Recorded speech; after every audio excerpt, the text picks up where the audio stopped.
Good afternoon. Welcome to Universal Furniture. My name is Neil McKenzie. I'm the Senior Vice President of Marketing here at Universal, and thank you guys for joining us here in the Learning Center. We have a great panel.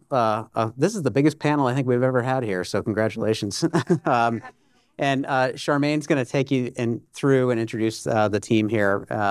But I just want to welcome you to our space. This is the Learning Center, so we host a number of educational events throughout the week here during market, and you can register for them in advance. If you register for them late or you couldn't get to come, we do record all of them, so it's a great way afterwards. We'll send you a recap email with links to the videos, and you can watch those at your leisure. In terms of our space, it's massive. So it's 115,000 square feet. There's a ton to see. We have a brand new collection with Coastal Living up on floor 3 called Weekender that I would definitely recommend you go check out. We also have our outdoor collection with them, which is in stock. And on floor 2, we have some in-stock looks with Miranda Kerr Home and Modern Farmhouse. And then on the ground floor, which we're on here, we have our special order offering, which is shipping out of Conover, North Carolina in 6 to 8 weeks. And then we also have the Designer's Lounge, which has a lot of fun activations throughout the week, including the beauty bar. So if you need a hair touch-up before you hit the town tonight, you can do that. And there's some champagne tasting taking place as well. So that might be a good thing to do after this. So if you want to see anything, which we certainly encourage you to do, just check in at the front desk, and they will send you on your way. And then one thing I do want to add, everything in our showroom is tagged with pricing and a QR code. And they'll actually give you a little scanner at the front desk if you want to go around. You can scan everything that you like. It'll go into a little wish list, and then when you return that scanner upon leaving, you get an email with a list of everything that you scanned, the pricing, whether it's in stock. So it's just a really easy way to kind of navigate your way around our showroom. So thank you guys for joining us today. We have, I think, 4 events tomorrow and a great party tomorrow night. So if you are around, please feel free to pop into that. And I'm going to kick it over to Charmaine and let you introduce the panel and have some fun. Thank you. Thank you. Neil. Hey, good afternoon, designers. You know what? I want to thank you all so much for coming so that we actually have someone to talk to. So thank you for showing up. You know, you just never know. So how's your market going? Yeah. You know, whether you're just beginning market, right? You might just be starting. Today might be your first, or maybe this is towards the end. High Point's something. It's amazing. We get this playground, and then we get opportunities like this, right? So it's my pleasure. I'm Charmaine Winter, for anyone who doesn't know me. It's my pleasure to be the moderator for this discussion and to be amongst company like this. So I wanted to ask you, because I've had so many people approach me, you know, they've been asking me for weeks now, what exactly is crossover design? Do you know? Raise your hand. Do you know what's crossover? We read the description. Yeah. So some of you are here because of the description. Some of you might be here because you may have seen some of the lives I've been doing and the little promos. But does anybody, like crossover interior design, what does that bring to mind for you? Did anybody want to be bold and just, well, we're getting to you. I know you said bold. Yeah. We're getting to you. We're getting you. Okay, so don't worry if you don't know what crossover interior design is, because that's why we're all here. Yeah. We're going to go over that. So generally speaking, a crossover is when you move from one arena to another. I mean, it's as simple as that. And so all the panelists here today, they have done some sort of crossover. They're going to talk about whether the crossover has been through design, art, fashion, tech, education. We're hoping we will hit your button for whatever type of crossover journey you're going to be embarking on, okay? And the whole point is they're going to share their journey with you, and hopefully that will help you to benefit and learn from their journeys, and it'll be kind of like the easy button. That's our aim, and that's what we're trying to do. So there will be, of course, we're going to be here an hour. We're going to do about 45 minutes, and then we'll have a Q&A. So if you have any questions, please have them ready, because they're here genuinely wanting to help.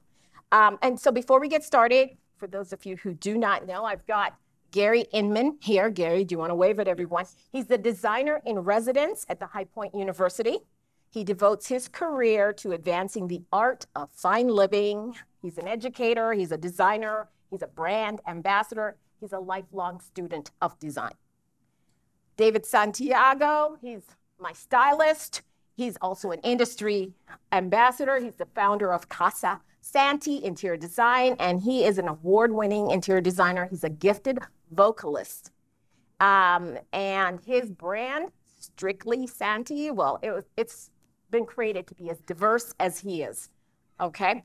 Nicole Baxter is an interior designer, a realtor. She's a Myers-Briggs certified administrator and an author. She believes that home is a state of mind, which comes from a unique outlook of life, on our values, our emotional expressions, relationships, and the environment where we live. I've got Stacy Garcia, founder and chief inspiration officer of Stacy Garcia Global Lifestyle Brands, known for her modern, eclectic style. She uses color so inventively, and she's got remarkable pattern design skills that she uses to produce fashion and interior products.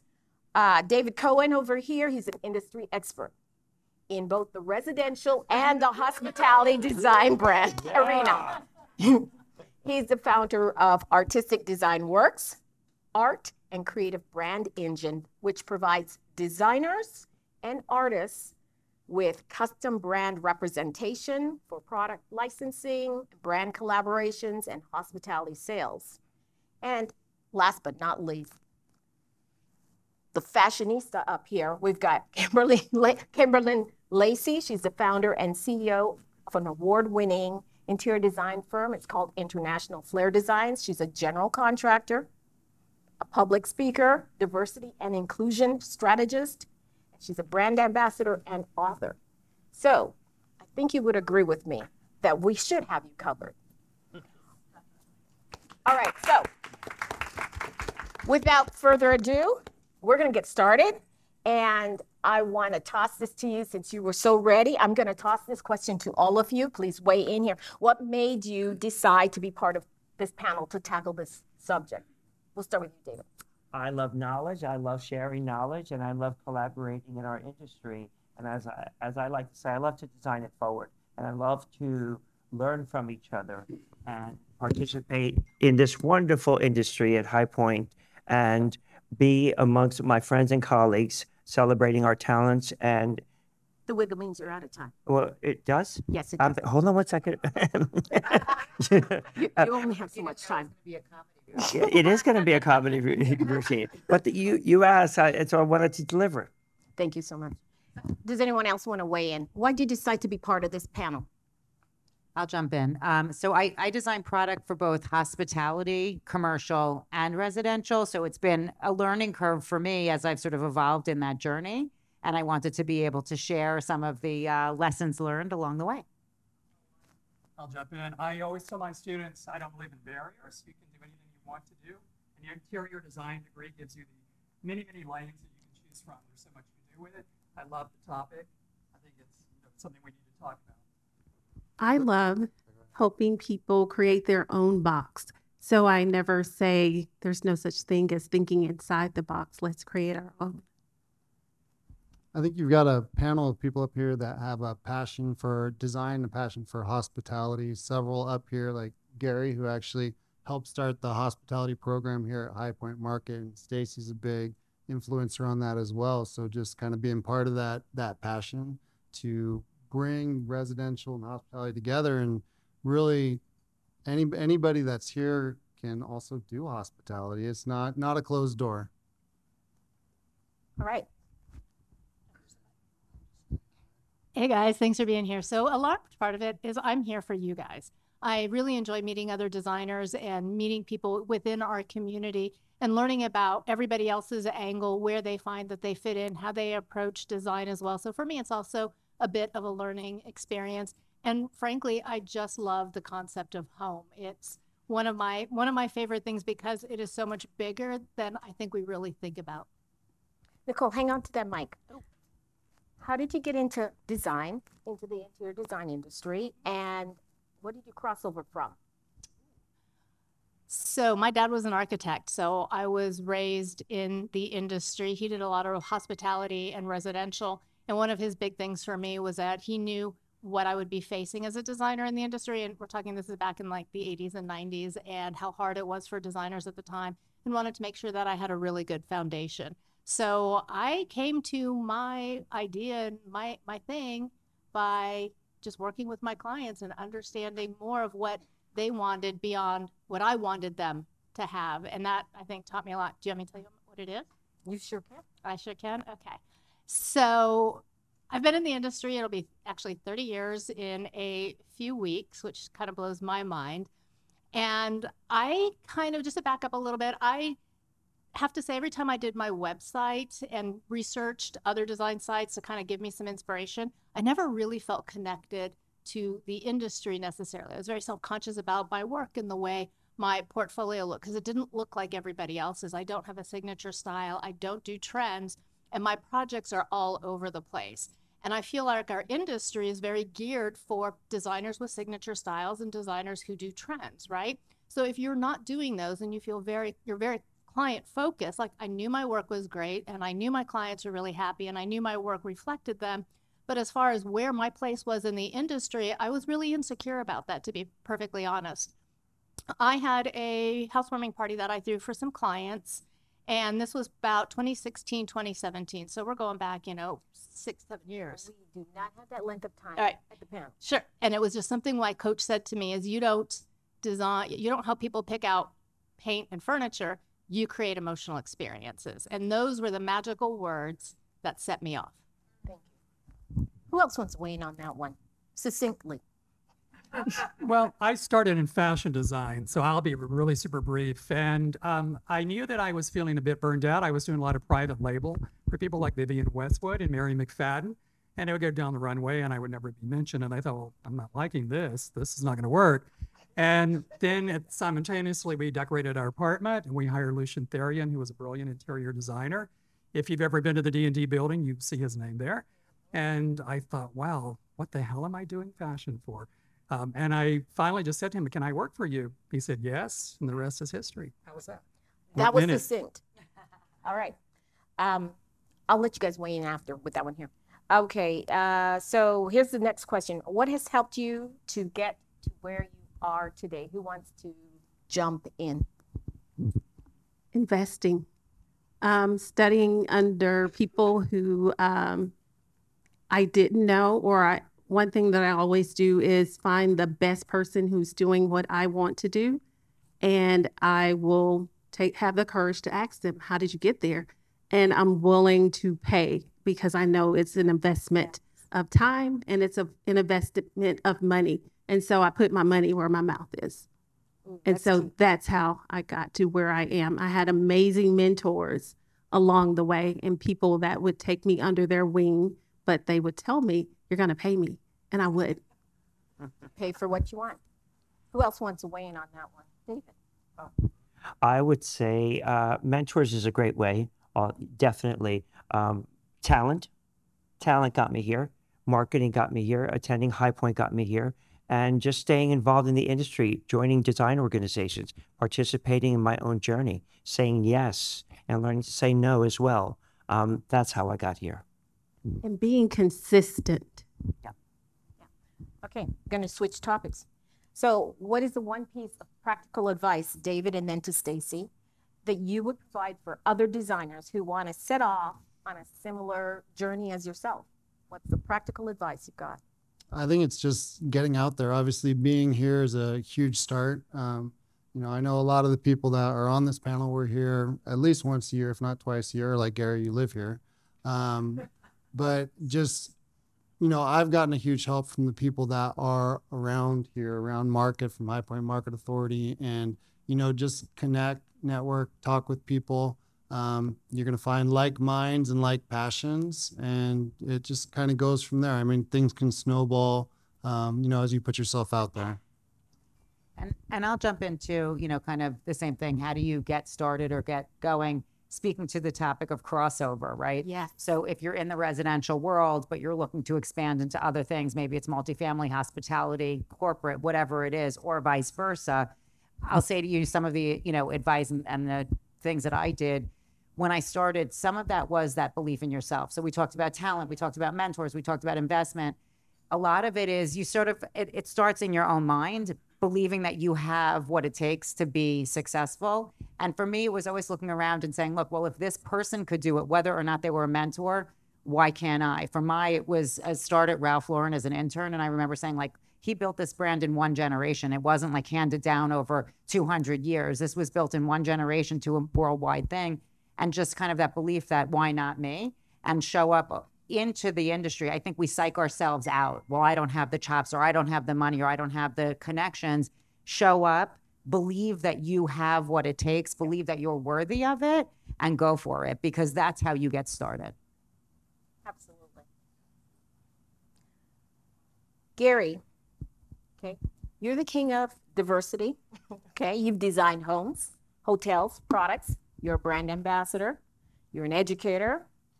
And your path began from your crossover from fashion into interior design. So knowing what you know today, do you remember a specific experience where you wished that you had done something differently? And if you were to do it over again, what would you change? Sure. I loved Stacy's answer because that was the one going on in my head. I'm always saying to my students, believe in yourself, believe in yourself. I think what I would have done differently, because I worked for a lot of major firms. The last firm was Baskerville, which was just a great experience. But in both firms, when you go in as a member of leadership, there's so many limitations to your own creative freedom. And I think if I had it to do over with, I would never accept a position where I didn't have some creative autonomy. If I want to do product, I'm going to do product.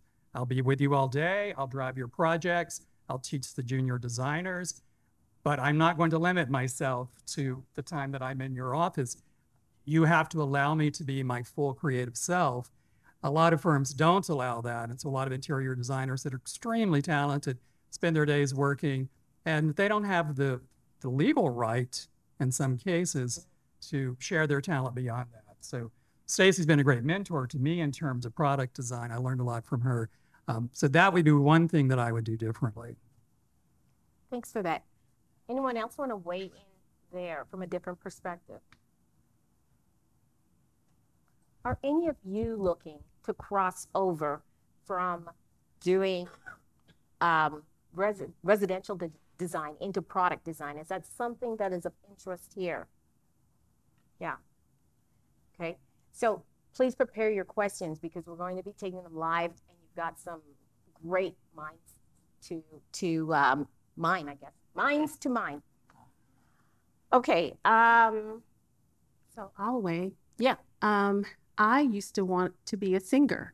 And so I had a grandmother who had a house in LA, and I spent my summers there, and I would audition so much. And my grandmother took me to Skid Row. And so I gave up my career becoming a singer, and I went to school to become an interior designer after that. So she spoke fear. So I say that all to say, never allow anyone to speak their fears on you, because it limits you. I love that. Okay. Nicole, in your book, Designing the Emotional Home, you stated we designers approach homes as something to be decorated, like a cake, rather than seeing them as the most powerful tool for preserving and protecting a client's mental health. How did you come by that?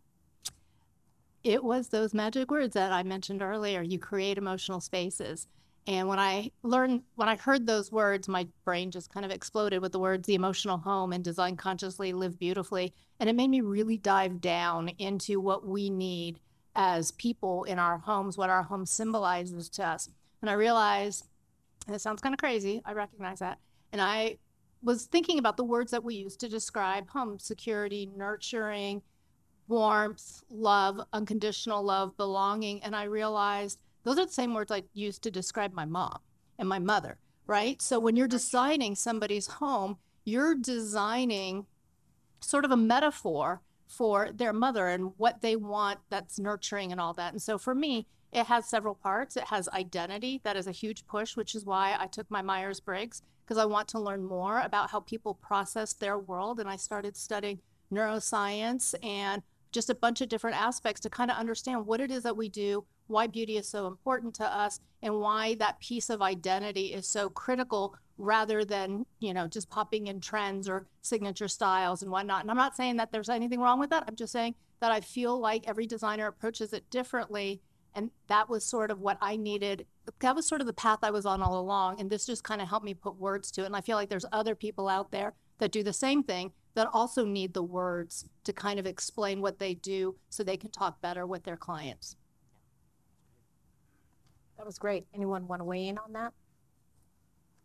Well, I think it speaks to storytelling. I really like your words about an emotional connection. Even with hotels, I'm able to do that. You create emotions through scent. Sometimes fragrance is a great way. But some of my best clients over the years, I've been able to create stories that were deeply personal and deeply emotional. And there were tears when it was unveiled, but tears of kind of appreciation and joy. So I think we owe that to our clients, particularly residential clients, because it's their home, it's their story. I think Nicole and I actually, we had some conversations during the pandemic about that and wellness and about designing homes. We even got into the metaverse and about designing childhood homes or your grandparents' home to be able to go visit. But, you know, there's such a, whether it's hospitality or whether it's, you know, at your home, at a client's home, you know, you're making that space comfortable, memorable, and making them feel good. So it's all about wellness. We all want to feel good. You want your clients to feel good. You want hotel guests to feel good. So it's huge. So Nicole's awesome with her knowledge on that. David, I'm so glad you went there because I wanted to talk about science, the tech, those of you who are in love. You know, design and style, it's probably in all of your DNAs, right? Love for architecture, science. Those sort of go unsaid with the group that we have here as design professionals. So panelists, in your perspective, what effect has the introduction of AI had on the interior design industry? Who wants to go first? I mean, I'll jump in. So David and I also have had fun conversations about technology. I like to consider myself an early adopter on things. I do like to experiment. I embrace tech. I have 4 kids, so I kind of feel like I have no choice but to stay on trend with what they're doing so that I am in the know. But AI was something that I started to play with already, just to see, you know, test drive it, to learn the new technology, because it's going to happen and it's going to impact, and it's evolving faster than it ever has, because when you look at tech, it's being built, new technology is being built on the current. And there's a lot of, when you talk about crossover technologies that are converging right now that are really impacting the way we all live. It's not just in our homes, but the way we drive, you know, the ability to have autonomous driving cars and all of those things are built on multiple tech platforms coming together. But AI has been phenomenal because it speeds up the process. It's like having a genie in a bottle. Have you guys worked on it at all? Anybody here? Show of hands, anybody who's using AI to do visual. It's really incredible. I mean, you envision it in your head, and then it is a skill set. So you have to learn how to use the language to get it to produce what you want. But it's wild. Like in 40 seconds, it's like poof, your wish is granted. So I think from an interior design perspective too, just iterating on initial concept. I mean, I was working on a home, had a vision for the powder room, put in prompts, and it was like, boom, here's you know, the vision board. It's wild. That's cool. Anyone else want to weigh in on the impact, Kimberly? You have to be able to monitor and adjust. 3 words.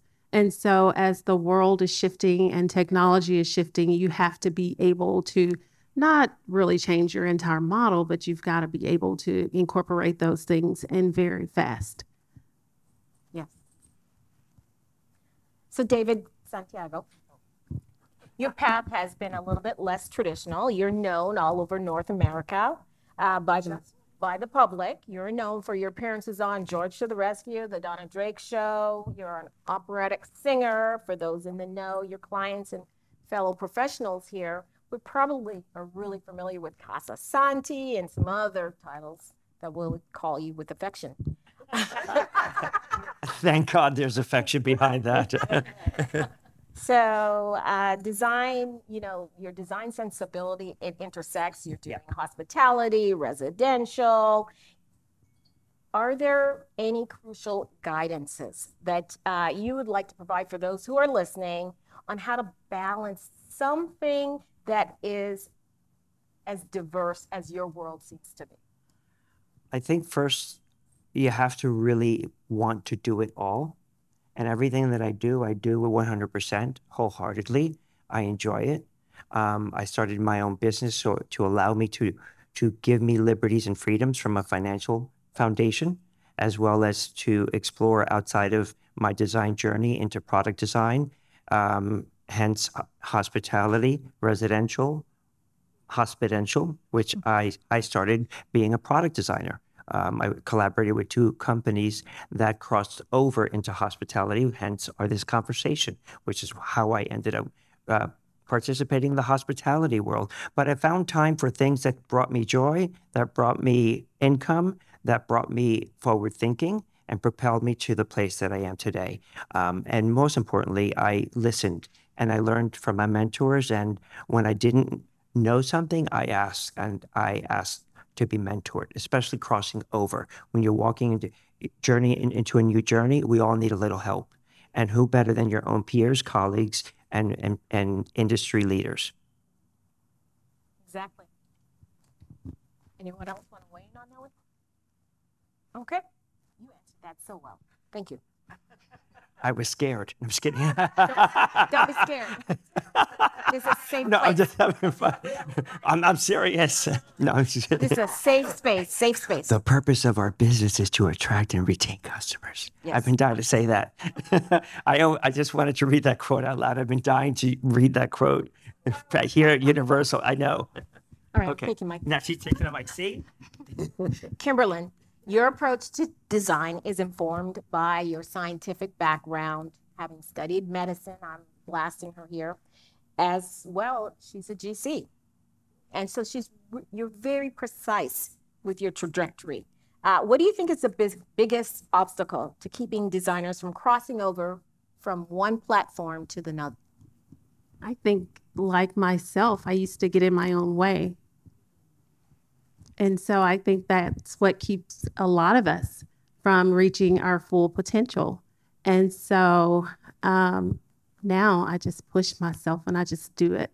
And I have friends who would push me off the ledge, but I was always this safe person. And so the last couple of years, I started doing things like skydiving, and I started zip lining and free falling. And there was so much liberty in that, of being afraid to be that little girl. And I was just jump. And so the jumping for me out of an airplane, it freed me and liberated me to have the courage to do so many other things that crossed over into my career path. And so that's what did it for me. I have a friend who actually penned a book called Walking Afraid, and I embrace that. And I suggest that you all do like Kimberlyn said, embrace it, do it afraid, because how else will you cross over? Panelists, please highlight what you felt was the very key element. You get 30 seconds. So would you highlight for these listeners what you felt has been sort of the nugget, that highlight that made it worth their while to listen to us? Starting with you, Stacy. I mean, I always learn. I know this was like a Fast and Furious panel, but I really liked actually the idea of creating space that has that, it's more than just pretty, you know? So that was a big piece of it. And my second nugget I have too, but I love the idea of investing. And so many people think, oh, I don't have the money or whatever. It will always pay you back. So I thought those were 2 really good nuggets. Gary. Design changes human lives. It's in service of human beings. And I like Whitney. Learning to love yourself first. You cannot be a great designer if you don't love yourself. RuPaul says that too. But Whitney sings it better. Team Whitney. Kimberlyn, your nugget, your highlight. Okay, so I'll share two nuggets. There's one that I always say is that home is where the soul connects. And so that's just something that I live by when I'm servicing clients or working on a commercial project. But the next nugget would probably be the investment piece. Even if you don't have the money, I think the energy that you exude, it'll either run the money away or it'll bring it to you. And so it's just a matter of putting yourself out there. David. I have 24 nuggets, but I'm going to share two. The first one was doing a show house here in High Point for the Junior League of High Point, where I got to celebrate my journey as a product designer and crossing over from residential to hospitality. Hospitential. I created that, and voila, this whole new journey was born. And the other would be, the Kaleidoscope Project. The Kaleidoscope Project gave me an opportunity to propel my career with minimal fiscal investment and give me a voice to our industry from a cultural perspective, as well as design and inclusive perspective. Those two ventures have completely pivoted and changed my life. Oh, I'm chiming in because I love that so much. But I did like him. I started my career, I was a junior leaguer, but it was giving back. My 30 seconds is up. I did it for free. Give back. Go back in, Matt. If you don't have clients, give back, build. Yes. I think what you've heard from everybody up here is just curiosity.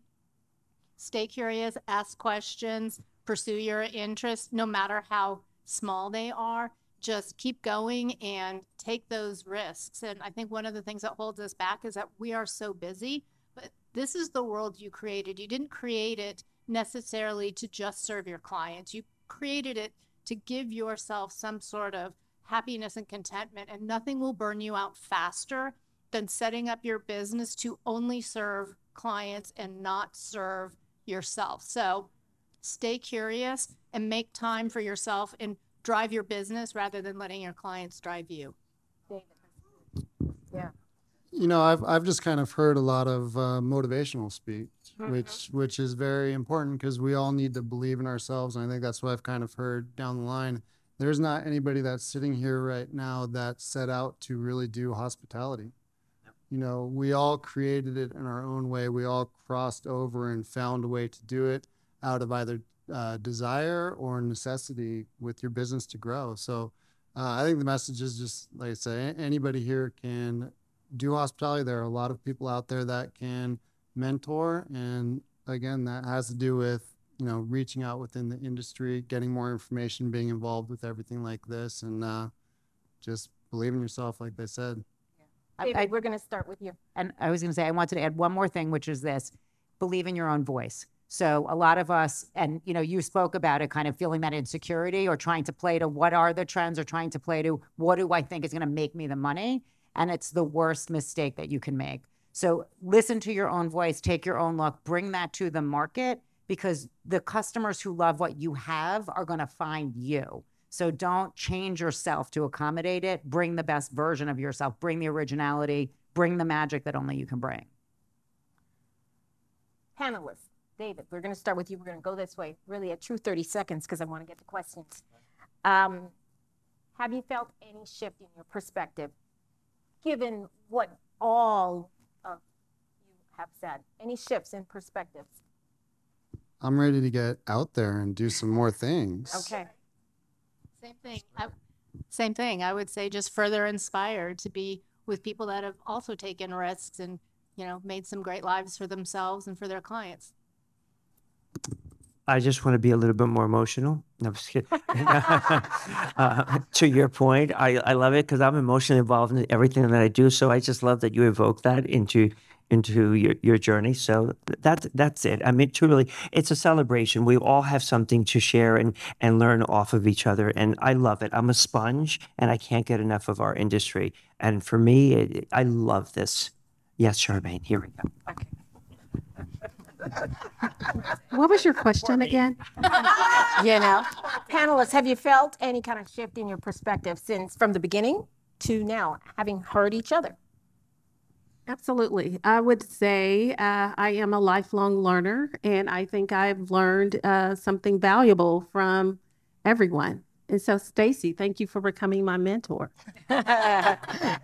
Gary. I think it's reinforced what I believe in. And part of what I love about this industry is it's the one place in the world where I feel at home. Yes. We get one another. We get each other. We speak the language. Stacy. No, and right back at you. I always learn from the panels as much as we're up here. I take it in and appreciate it. And I'm going to just quote you as well, which is that don't let people speak fear into you. And that's a daily discipline.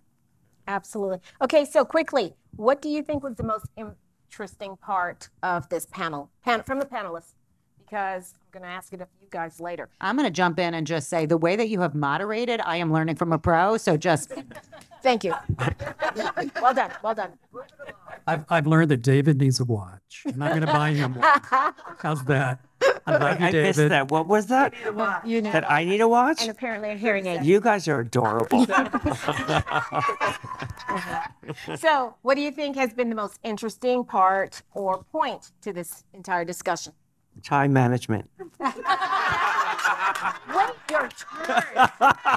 if opera doesn't work out, he's doing stand up. Hands down, time management.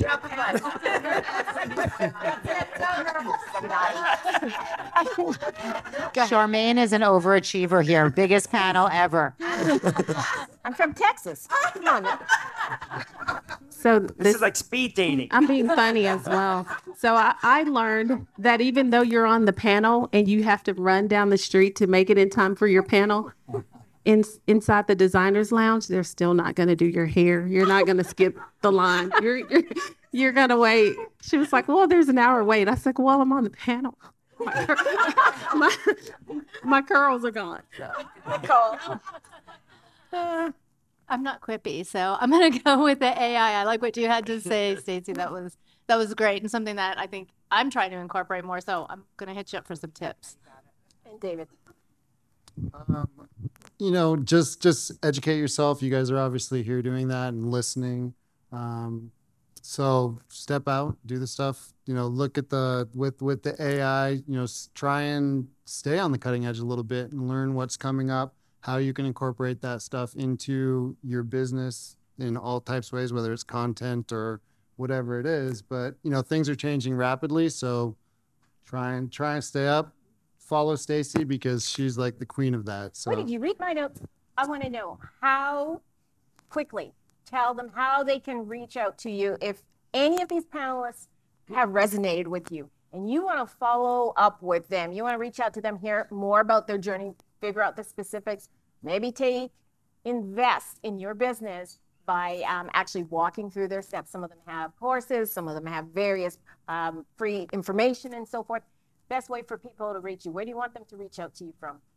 my website's artisticdesignworks.com. That's it. That's it. Well, That's it. David J.I. Cohen.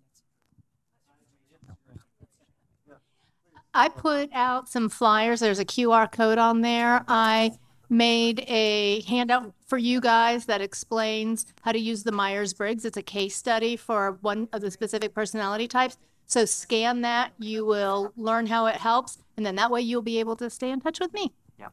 And if you don't have it, come see me afterwards and I'll let you scan one of the flyers that I have.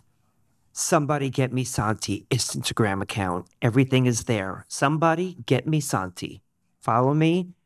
Click on my website.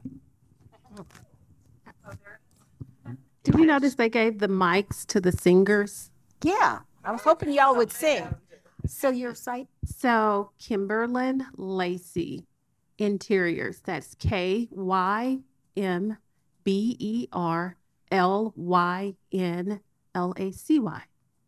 And then the word interiors.com. And then the same name on Instagram.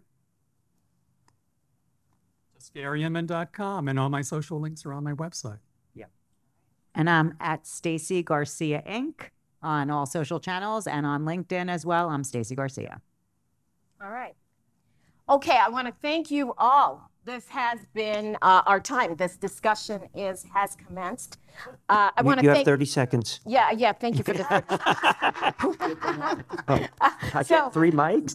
Audience, I want to thank you guys for your time. Thank you for coming and listening to us.